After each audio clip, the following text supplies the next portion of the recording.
বিসমিল্লাহির রহমানির রহিম। সংগ্রামী সকল ফেসবুক ভাই বোন বন্ধু, বাংলাদেশের বাইরে এই ভিডিওটি যারা দেখবেন, আমার পক্ষ থেকে জানাই সংগ্রামী সালাম, আসসালামু আলাইকুম। সংগ্রামী উপস্থিতি, অন্তর্বর্তী সরকার পাঠ্য বই তৈরি করার জন্য একটি কমিটি করেছিল, লেখার জন্য যে একটি কমিটি করা হয়, সেই কমিটি করা হয়েছিল। 13 দিন পরে এই কমিটি আবার স্থগিত করলেন। কেন করলেন, কি জন্য করলেন?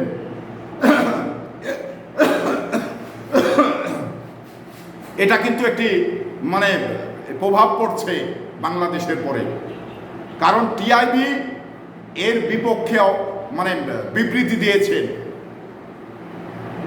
যেটা অসাংবিধানিক, অচিন্তিত, অপরিকল্পিত, এই যে নানান বিষয়ে যে সমালোচনা করছে।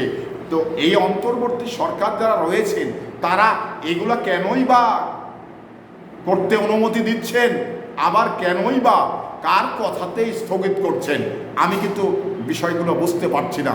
যেমন ডিসি নিয়োগের ব্যাপারেও যা দেখলাম, আগের দিন 25 জন ডিসি নিয়োগ দেওয়া হলো, পরে আবার এটা গ্যাজেট করে স্থগিত করা হলো। আবার ওই পাঠ্যপুস্তক কমিটি তাদের নিয়োগ দেওয়া হলো, তারা কাজ কাম করবে, আবার পরবর্তী 13 দিনের মাথায় স্থগিত করা হচ্ছে। এটা কি? এটা অন্তর্বর্তী সরকাররা এটা কি করছে? তারা কি পারছে না সমন্বয় করতে? কি তারা পারছে না? তাদের ভিতরে কি অদক্ষতার প্রভাব বিস্তার করছে নাকি, যে কারণে এই সমস্ত কাজগুলো পারছে না? এখন এই যে পাঠ্য বই যে কমিটি, এই কমিটির কাজগুলো তো এই সামনে আপনার জানুয়ারি, তাহলে জানুয়ারিতে 1 তারিখে বইগুলো আমাদের ছাত্রছাত্রীদের কাছে ধরিয়ে দিতে হবে। তো সেটা যদি আমরা না পারি, তাহলে একটি পক্ষ আমাদের সমালোচনা করবে, অন্তর্বর্তী সরকারদের সমালোচনা করবে যে তারা পারছে না, তারা বিভিন্ন বিষয়গুলো ম্যাগাজিন করে তারা সময় মতো উন্নয়নগুলো বাস্তবায়ন করতে পারছে না। এই যে নানান যে অনিয়ম অনীহা এই অন্তর্বর্তী সরকারের ভিতরে রয়েছে, এই ঘটনাটা কেন ঘটছে? টিআইবি কেন এই ব্যাপারে বিবৃতি করবে? দেশের জনগণই বা এই ব্যাপারে কেন সমালোচনা করবে? আমি মনে করি তো এখানে সময় উপযোগী যদি সিদ্ধান্ত নিয়ে সঠিকভাবে এই সমস্ত কমিটিগুলো নিয়োগ দেওয়া হয়, ডিসিগুলোর নিয়োগ দেওয়া হয়, তাহলে তো এটার ব্যাপারে বিতর্ক থাকার কথা নয়। তাহলে এটা কিভাবে নিয়োগ দিতে যাচ্ছেন, আবার কিভাবে নিয়োগ হচ্ছে, পরে এটা 13 দিন পরে স্থগিত হলো। এই যে নানান অনিয়ম অনীহার ভিতর দিয়েই যে এই জিনিসগুলো স্থগিত হচ্ছে, এটা করে একটি ব্যর্থতার গ্লানি সহ্য করতে হচ্ছে এই অন্তর্বর্তী সরকারকে। আবার এই অন্তর্বর্তী সরকার তারা এই কাজগুলো করতে পারছেও না, আবার কিন্তু তারা বলছে যে দেশ সংস্কার করতে 18 মাস সময় লাগবে। যে তাহলে কি আপনারা যদি না পারেন, যে দেশে একটি সুন্দর নির্বাচনের ব্যবস্থা করুন, নির্বাচনের ব্যবস্থা করে একটি নির্বাচিত সরকারের হাতে এই রাষ্ট্রটা তুলে দিন।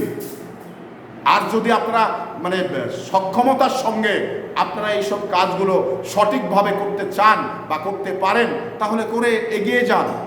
কিন্তু আপনারা তো পাচ্ছেন না। আপনাদের ব্যাপারে অনেক সমালোচনা তৈরি হচ্ছে, অনেক লেখালেখি তৈরি হচ্ছে, নিয়োগ দিচ্ছেন, পরবর্তী আবার স্থগিত করছেন। যেমন এক ডিসি নিয়োগের ব্যাপারে দেখলাম, এবার এই পাঠ্য বই কমিটির ব্যাপারে দেখলাম। তা আপনারা যে কাজগুলো নিচ্ছেন, সে কাজগুলো সফলতার সাথে হচ্ছে না, আপনারা করতে পারছেন না। এটা কেন? এই অনিয়ম, নানান কিছু অনিয়ম রয়েছে, যে অনিয়মগুলো দূর করুন। আপনাদের ভিতরে বিগত সময় যে স্বৈর শাসক ছিল, তার লোকজন কি প্রতিষ্ঠিত করা আছে? তো যদি তার লোক প্রতিষ্ঠিত করা থাকে, এটা তো বাংলাদেশের জনগণ আগেই আপনাদের বলেছিল যে বিগত সরকারের যারা দোসর আছে অনেক চাকরিতে, অনেক অফিস আদালতে, তাদের চিহ্নিত করে আপনারা অপসারণ করুন। এটা তো আপনাদের এই দেশের জনগণ প্রথমেই বলেছিল। তো এটা আপনাদের আগে করা প্রয়োজন। আপনারা এটা এদিকে মাথা দিচ্ছেন না কেন? এটা আপনাদের আগে করতে হবে। এটা আগে করলেই অনেক সময়ে অনেক অংশেই আপনাদের কাজগুলো করতে সুবিধা হবে। না হলে তারা যে আবার আন্দোলন করবে, স্ব পদে থেকে আন্দোলন করবে, এই জিনিসটা কিন্তু আপনাদের মাথায় রাখতে হবে। আপনারা আগেরটা আগে করুন। আমরা সংস্কার নামের যে কথাটি, এটা কিন্তু বাস্তবে মানে উপলব্ধি করতে পারছি না। আপনাদের এই কাজগুলো, যেটা আগের কাজ সেটা আগে করুন। এই কাজগুলো যদি আপনারা পূর্ণাঙ্গভাবে করতে পারেন, তাহলে আপনাদের এই সমস্ত রাষ্ট্রীয় কাজগুলো করার জন্য আপনাদের সুবিধা হবে। এই বিষয়গুলো আপনাদের বুঝতে হবে। আপনারা বুঝতে পারছেন না কেন? আপনাদের সহজভাবে বুঝে নিতে হবে। আপনারা অন্তর্বর্তী সরকারের উপদেষ্টা, প্রধান উপদেষ্টা হয়েছেন, আপনাদের সকল চাকুরিজীবী কিন্তু সালাম দিবে, কিন্তু তার অর্থ এই না যে আপনার সঠিক লোক চিহ্নিত করতে আপনি ভুল করবেন। যদি আপনারা ভুল করেন, তাহলে এই মাসুল আপনাদেরই দিতে হবে, বাংলাদেশের জনগণকেই দিতে হবে। কোনো ক্রমেই ভুল করা যাবে না। সঠিকভাবে এই স্বৈর শাসকের যারা দূষণ রয়েছে, তাদের অতি তাগাদায় অপসারণ করতে হবে।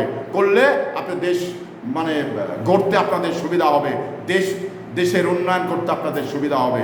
না হলে কিন্তু প্রতিবন্ধকতা, এইরকমভাবেই প্রতিবন্ধকতা সৃষ্টি হবে, যেটা আপনাদের ব্যারিকেড দিয়ে আপনাদের কাজগুলো করতে দিবে না। আপনাদের ব্যর্থতা মানে ব্যর্থ হিসাবে প্রমাণ করবে। এটা আপনাদের হুঁশিয়ার।